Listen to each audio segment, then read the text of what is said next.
right, ladies and gentlemen, I'm Steve Yockey from the Department of Education. I am the transition specialist, which is indicator 13.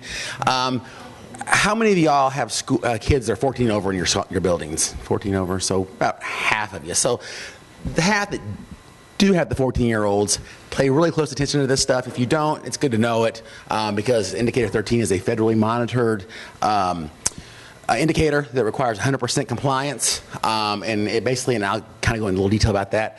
I promise I'll be kind of quick to get you guys out here for lunch. I know you've been sitting for a long time. So anyway, so we're going to talk about transition IEPs, how to make them compliant. Again, the federal government requires them to be 100% compliant. Of course, we would never expect that from our kids to be 100%. However, the federal law says we have to be 100%. So, and you guys can read this stuff on your own. It basically tells you what the law says about indicator 13. I'm not going to bore you with that.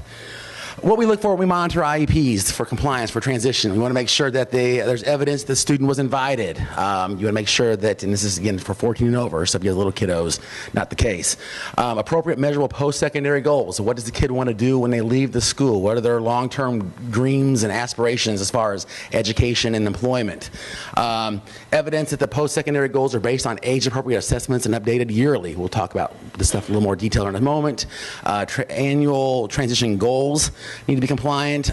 Services and activities need to be aligned specifically to the students and their post-secondary, their goals. That's a really big thing with the federal government right now. Where what's happening is a lot of these individualized plans for students are no longer individualized. It's what's the easiest for the teacher to do as far as giving these activities to the kids.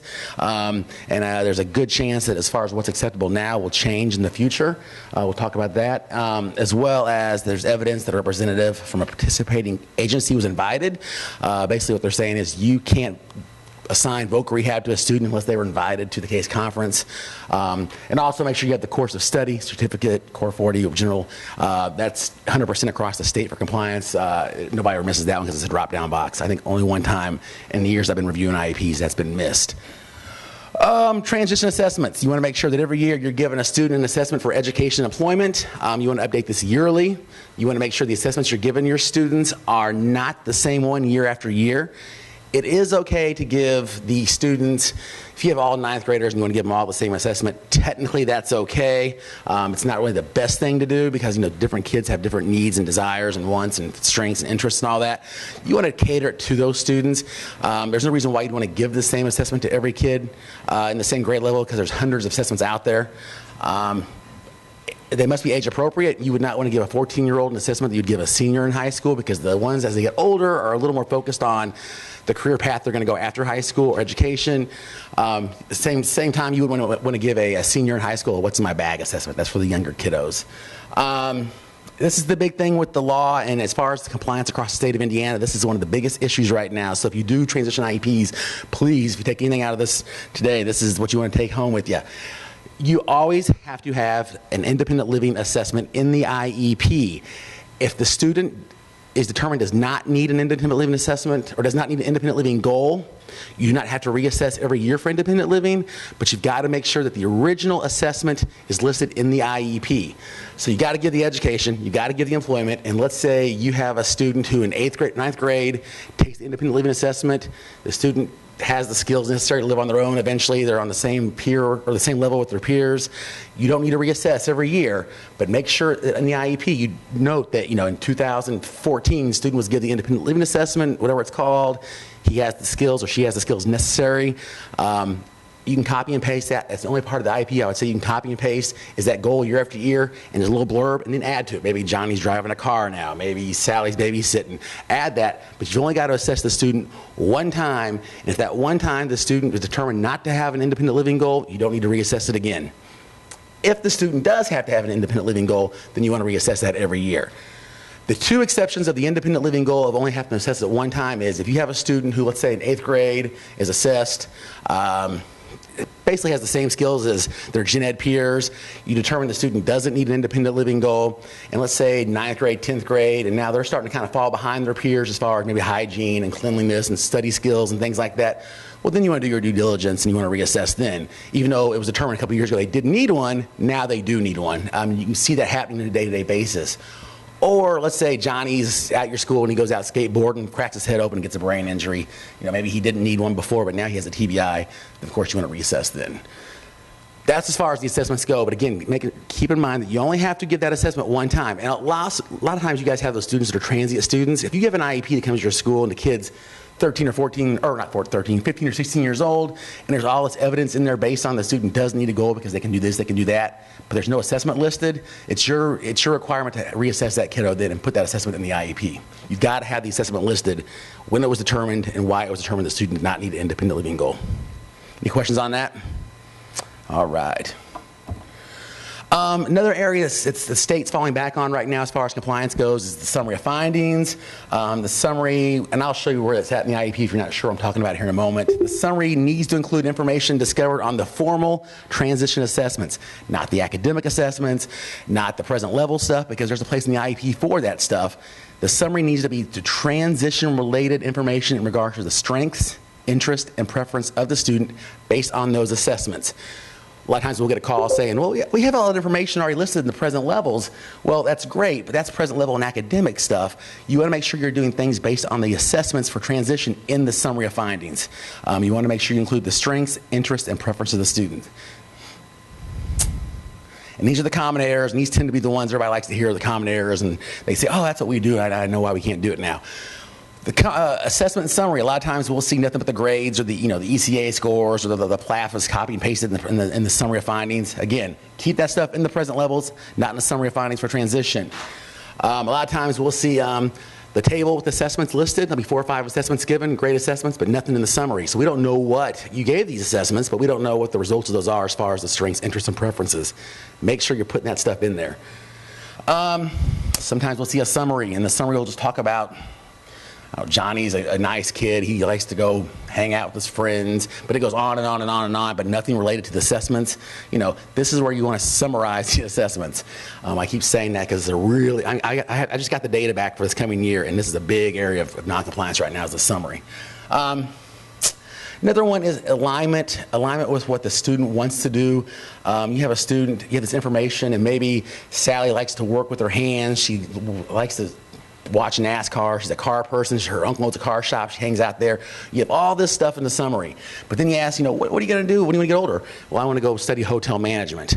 Well, she may have told you she wanted to study hotel management that day, but you know the student hopefully well enough that maybe that's not truly what's going on. Maybe that last night she went to a hotel, got from vacation, and decided she wanted to do that. What I would recommend then, you have that alignment's got to be there. In that summary, you'll have all these strengths about the car stuff, and things, you're reading it, oh yeah, she's definitely going to go in the car industry, but then say, but when asked what she wants to do, she's decided she wants to go into hotel management. And now you've taken the summary, the goal, and you've aligned it all back together again. So make sure there's always an alignment between the summary and the post-secondary goals. And then you want to make sure you're not giving the same assessment every year to every kid. Every 8th grader's taking what's my bag, every 9th grader's taking what's my bag, every 10th grader's taking it, and they're taking the same assessment every year. There's no reason why you should do that. I show you the drop-down boxes only because this is another really big area of non-compliance for the state. The drop-down boxes give you the employment after high school, I will, and it gives you choices of verbs. Not all the verbs are aligned to employment. Some are aligned to education. Make sure you pick the employment verbs for that, or use a verb of your own you put in the box. An example would be, regarding employment after high school, the way our mind thinks is, employment after high school, I will, and they click the word obtain, and I will obtain a diploma from Purdue University. And then regarding education and training, they click, I will enroll at Purdue University. Now technically we've gotten 2 education goals and no employment goals. So make sure when you're reading the click down box, it aligns with the verb you're using, and make sure you don't do it twice. Make sure you don't have 2 employment goals or 2 education goals. Post-secondary goal errors. And this is one that having read hundreds and hundreds and hundreds and hundreds of IEPs over the years, I've seen some of the most shocking information on some of these goals. It is true, you want to put down what the kiddo tells you they want to do. No matter how outlandish it is, you want to put that down there. Whether or not you agree they're going to be able to do it or not, it doesn't matter what you think about the student. If the student wants to invent a rocket pack, that's what you're going to put down. Hopefully the IEP will be aligned to that science-based things. But if a student tells you, and I've seen these answers before, if a student wants to be a stripper, don't put stripper down. Put down wants to be a dancer or entertainer. Oh, it gets worse. Student wants to be a porn star. I've seen that before in an IEP. They might want to be. I mean, that's a job you can get in certain parts of the country. I'll go in the movie industry, or I'll be an entertainer. Put that on there. I'll be a drug dealer. I've seen that before in an IEP. Or put down pharmacist. I will own my own business. I will be a salesman. I mean, don't put the drug dealer down. It's got to be a positive outcome goal. Independent living, one we're seeing a lot more often, especially in the urban settings. Regarding independent living, I'll go to jail. I'll live in prison. That's the sad reality. That's a rite of passage in some places now. And plus, mom or dad's in jail and they want to see it. Don't put I'll go to jail as the goal. I mean, that's not what we want them to do. They may have said that, but we're not going to put that down. Again, after high school, I will enroll to be a welder. That's an example of the first one up there. After high school, I will enroll. If you're going to enroll in an apprentice program, that's education, but to enroll to be a welder, that doesn't really align. So make sure that you enroll would be into an apprentice program to be a welder. Keep it simple. Student wants to go to school, I will go to college. If you have a student who's younger who has no idea where they want to go or what they want to do with their career, just go with something like I will get on the job training or I will get a job in the career of my choice.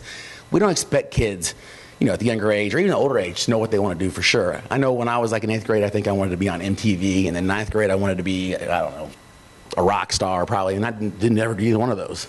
So it changes. So it's okay to change. Don't sit there and beat the kid over the head. You need to tell me what you want to do. Just, if they don't know, they don't know. Don't say that I don't know what they want to do or they don't know. Just say I'll get a career in a field of my choosing. Also, one thing we see a lot is a paragraph written for the goal. I say keep it simple. It'll be something like student wants to get a job at Walmart, but then they want to get a job at the airport, and after that they might want to live with their Uncle Tom, and then go get a job at the car salesman, as a car salesman, and they go on and on and on and on. Pick one of the things, put it there, because the rest of that it starts spiraling and it doesn't align with anything else in the IEP. So you want to keep it as simple as you can and short. And again, student does not have an independent living goal, but then there's no formal assessment to back it up. Make sure you have that on there. So the independent living goals, again, if they have ideas, it's never going to happen. It doesn't matter. Still put what they want to do. Just make sure you're supporting those ideas. And in fact, what do you guys think the number one answer is for independent living for boys? You guys have any idea? That's number 2. NBA is number 2 for boys. Number 1 is video game designer. And number 3 is rapper.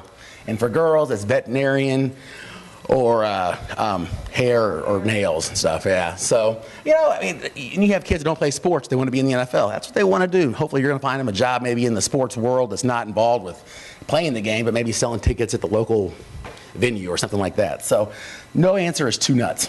And this is an idea. This is a beyond minimal compliance of what you got. You got your assessments, you got your 3 listed, and then each paragraph actually breaks down what each assessment discovered. It all lines up, and then you've got independent living based on the response. Student doesn't need the goal. Regarding employment after high school, I would get a job in journalism. As simple as that, in journalism. But in the summary, you'll see somewhere that she wants to be in journalism, go into journalism. And then regarding education, I will enroll in a 4-year college, specifically Penn State or other university with the emphasis on English and journalism. That all aligns. For the summary, the post-secondary goals, it's all there. Annual goals. I think that most of you guys will probably be here tomorrow to hear more about annual goals, so I'm not going to go into too much detail about annual goals. The goals need to meet the students' needs, obviously, as well as address their transition I will statements. You want to make sure that if a student has an independent living goal for maybe counting money or living using money on a daily basis or balancing a checkbook, hopefully there's going to be an annual goal to align with that. Passing a class or standardized test is not a goal. Look at why the student's not going to pass that class.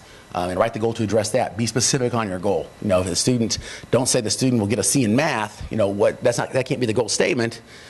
What would keep that student from getting a C in math? What skill are they going to need to get that C, and address that. Make sure the goal can be measured frequently, not just once or twice. It's an ongoing assessment. Make sure it passes the stranger test. Hopefully, in a perfect world, if the student was to leave your classroom and have that goal statement in their pocket, they can go to the next class or next school, pull that goal statement out, and that teacher picks up the goal statement and knows specifically what you're working on, what's going to be successful for that student as far as the percentages and shows success, and it's going to be, and the student's going to have the ability to measure that. Don't use assessments, the goal statement that you use, maybe like NWA scores. That can be part of your measurement, but not in the goal statement, because not all schools have NWA. So make sure the student has that goal statement. Make sure it's measurable. It's specific to something all schools can measure it with, and So that's what you want it to look like. So, and avoid 100% goals. I mean, 100% goals are, you know, a lot of times we'll see a student will do something 100% of the time. You're not giving a student any chance to have any wiggle room. If it's going to be an ongoing thing, like in 4 out of 5 times, the student will get 100%. Now you're doing 4 out of 5 for 100%, but don't make the end result just 100%. Give them a chance to mess up, or give them a chance to have a, you know, a little wiggle room in case someone's having a bad day or something for a behavior goal. So. Try to avoid homework goals. That seems to be the go-to the goal across the state of Indiana. Some kids aren't doing their homework just because they don't understand it. There's nobody at home to help them with the homework. You know, I get calls from teachers going, well, if they just do the homework, they'll pass the class. But by week 3, they were completely lost in math class, and they have no idea what's going on. So doing the homework is not going to change anything. Also, doing homework goals really doesn't address the quality of work. I mean, just putting your name on paper and drawing pictures and turning it in is basically completing homework, even though it's not done right. Also, attendance goals. You know, there's things happening at home that's keeping the kiddo from coming to school. Maybe mom and dad are, you know, out at night all night long, or they're working and they're taking care of their siblings, and they just can't get to school the next day. They want to come, but they just can't make it. And it's beyond their control. So avoid attendance goals as annual goals also. Make sure your goals are SMART goals. Specific, measurable, attainable. I'm not going to tell you all that stuff. You guys should all know SMART goals, hopefully. You know what that is. Compliant goals, these are some examples of what a compliant goal would look like. You know, it doesn't mean yours have to look like this specifically, but, you know, by a certain date, you don't have to put the date in the goal if you don't want to. It's understood the life of the IEP is the time of the date. She'll be able to write a 3 to 5 paragraph essay with correct spelling, punctuation, grammar with 80% accuracy. So we know specifically what he's going to do, what we're going to look for in that paragraph, and how he's going to do it. And then the second one, given a calculator, a list of formulas to follow, he'll solve math problems using the correct steps 8 out of 10 times for 6 consecutive weeks. It's an ongoing measurement. And again, I'm not going to get in a whole lot of goal stuff with you because tomorrow that's a whole bunch of goal stuff going down tomorrow. So, common errors. If you see these in your goals, move on. You got to change it and fix it. One of the most common errors we see right now in annual goals is the goal is just a measurement. Something like an example of the goal I have here. Johnny will increase his reading on the matrix program from 2.4 to 3.5. Actually, 2 problems with that goal. You guys know what the first problem with that one is? Anybody have any ideas on that goal? We don't know what 2.4 and 3.5 is. Also, we don't know what the matrix program is. If we don't have that in our classroom, how are we going to assess this kiddo? All too often we'll see something, especially with behavior goals. The student will improve their behavior by going from 3 write-ups a semester to 1. Okay, that's the measurement, but what's the replacement behavior we're going to work on? What is it we're working on to get that demerits to reduce a number? Make sure it's not just a measurement. Measurements sound good alone, but there's never a skill addressed to it, so make sure you have the skill that goes with that measurement. Too many goals in one statement. Johnny will tell time to the 15-minute intervals, complete 2-digit multiplication and division, and be prepared for his work. We actually have 3 separate skills in that goal statement. Vague goals. Jim will demonstrate self-advocacy skills 100% of the time in all academic subjects. You know, what's self-advocacy skills look like? And plus, make it easy for yourself. 100% of the time in all academic subjects, so you know, talk to all teachers all the time to find out how they're doing. Pick 1 or 2 classes, maybe find 1 or 2 of the skills the student needs to do and make that your measurement, not 100% of the time in all the classes. We see that all too often.